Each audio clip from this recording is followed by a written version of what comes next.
এবার ঘরের মাঠে হামজা ফাহমিদুলদের প্রতিপক্ষ হংকং। ঘরের মাঠে খেলা হলেও র্যাঙ্কিংয়ে ৩৮ ধাপ উপরে থাকা হংকংয়ের বিপক্ষে কঠিন পরীক্ষায় দিতে হবে বাংলাদেশকে। সেখানে অন্তত ৫টি বড় চ্যালেঞ্জ থাকবে বাংলাদেশের। কোন কোন সেই চ্যালেঞ্জ বা পরীক্ষা তা নিয়ে থাকছে প্রতিবেদন।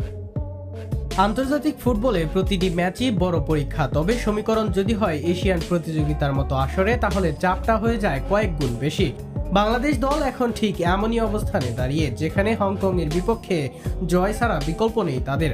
তবে জয় পাওয়া মোটেও সহজ হবে না কাবরেরার শিষ্যদের। সামনে দাঁড়িয়ে আছে 5টি বড় পরীক্ষা, আর সেগুলো উতরে যেতে পারলেই কাঙ্ক্ষিত সাফল্য আসতে পারে হামজার শিষ্যদের ঘরে।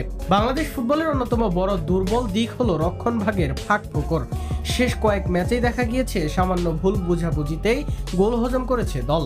হংকং শারীরিকভাবে শক্তিশালী ও দ্রুতগতির খেলোয়াড়দের নিয়ে মাঠে নামে। এর বাইরে ফুল ব্যাকে দুর্বলতা ও সেন্ট্রাল ব্যাকেও নানা সময় ঘাটতি দেখা গিয়েছে। হংকংকে ন্যূনতম সুযোগ দিলেও তারা ছাড়বে না, তাই এই জায়গায় থাকতে হবে সর্বোচ্চ সতর্কতা।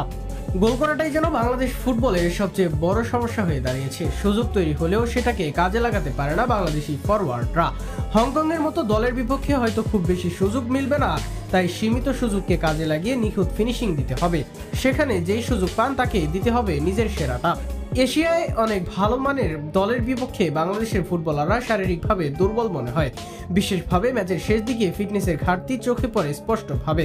হংকংয়ের খেলোয়াড়রা দ্রুতগতির পাশাপাশি শারীরিক ও খেলায়ও পারদর্শী, তাই 90 মিনিটই লড়াই চালিয়ে যাওয়ার জন্য ফিটনেসের পরীক্ষা দিতে হবে। কোনো মুহূর্তেই নিজেদের দুর্বল করে ফেলা যাবে না।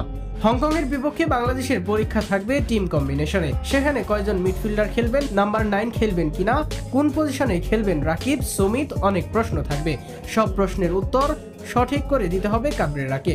কেননা হংকং ম্যাচ পরীক্ষা নিরীক্ষার জায়গা নয়। ভালো টিম কম্বিনেশন না হলে ভুগতে হতে পারে দলকে। সবশেষ ও সবচেয়ে গুরুত্বপূর্ণ হলো মানসিকতা। অতীতে অনেকবার দেখা গিয়েছে চাপের ম্যাচে ভেঙে পড়ে বাংলাদেশ। এছাড়া বড় দলের বিপক্ষে আলাদা স্নায়ু চাপে ভোগে খেলোয়াড়রা। হংকং এর বিপক্ষে ম্যাচটা হবে বাঁচা মরার লড়াই, তাই শেষ মুহূর্ত পর্যন্ত আত্মবিশ্বাস ধরে রাখতে হবে খেলোয়াড়দের। উপরের 5টা চ্যালেঞ্জ জিততে পারলে হংকং বধ অসম্ভব হবে না বাংলাদেশের। তবে এর একটি বা একাধিক চ্যালেঞ্জ হারলে ম্যাচের দল এদিক ওদিক যাওয়ার থাকবে সম্ভাবনা।